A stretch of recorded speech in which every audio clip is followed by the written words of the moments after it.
I will be talking to you about what I learned from inspiring myself. And what I want you to take from this talk, and the question I want you to ask yourself, I'm actually wearing the t-shirt itself, I want you to ask yourself what the world needs more of, in your opinion, and I'll get back to that towards the end. Can't see the stuff. Okay, so before I start this talk, I just want to explain to you that there will be three main factors I'm going to be talking about today, and those will be macro, meso, and micro. If you couldn't tell by now, I'm a sociology student, so that's how I understand things today. So the macro is basically what surrounds you in the world and what affects you and brings you to your socialization. So today we are affected hugely by globalization, and that refers just to the media by which we are kind of centered around, and I know everyone has a cell phone here. If you don't have a cell phone, you've been living under a rock. And everybody kind of is into the whole Twitter, Instagram, Facebook, YouTube.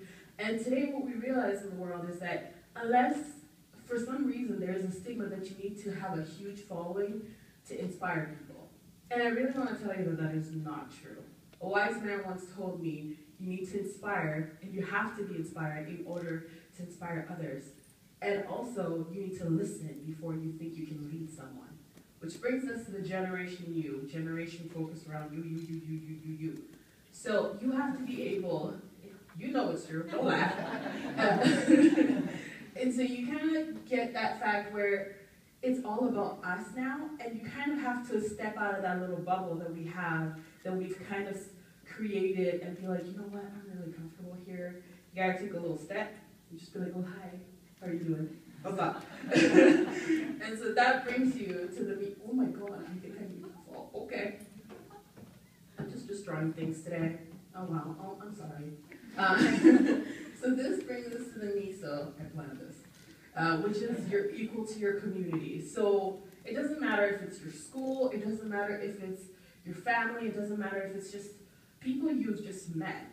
You know what I mean? Like, for example, I would just explain my high school experience. I'm basically a third culture child, which means I've never been in a place for longer than 2 years. So I think I've been in about 12 countries. I kind of lost track of time.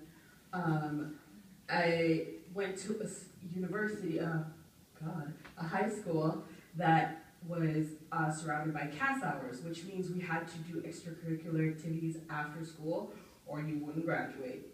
Yes. It was very scary, but it actually helped a lot in the sense that we learned things that we didn't know before. I learned other people's stories, people who were my age, who had gone through so much more than I have ever been through, and I don't think I can go through it at this point in time. But that brought me to bring here the project, What the World Needs More, which was a UN initiative that was taken about 2 years ago. I helped in the process of creating it. They wanted to go out in the streets and actually talk to the community out there, and they wanted to involve them. And so I really wanted to bring that to the university, and I was able to do that last year, which allowed people to focus on the micro. Ooh, that was really well timed. Which means you, yourself. So you need to find yourself before you think you can help other people. You need to know what you want in life. I'm not saying today, because, you know, the struggle is real. But you need to find your focus, and you need to really engage people, and you need to know what you like. You need to know what you're passionate about, because when you're passionate about something, you're going to do it the best you can, and you're going to be obsessed with it, and that's where you're really going to excel. So this brings me to your decision. So how will you inspire yourself? And like I said, keep in mind, got a little ahead of myself. There were some images that were supposed to be playing. But basically, I asked students that question. I'm going to ask two of you. Okay.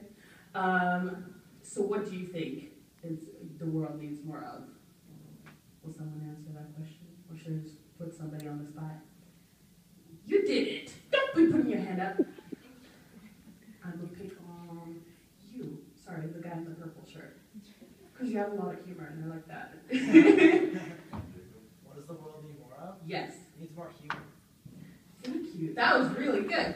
That was really good. And so I asked a bunch of university students, and we had a lot of different responses. We had ambition, care, love, peace. And it just showed that once you get people talking about something like this, you kind of get them to really focus on other things but themselves. And even that applies to university students. And the learning curve is constant. You're never going to be done learning, even though you might be done with university at some point in life or school. But it's the experiences in life that are going to take you somewhere, and that is how you're going to learn what the world needs more of in your perspective. Thank you.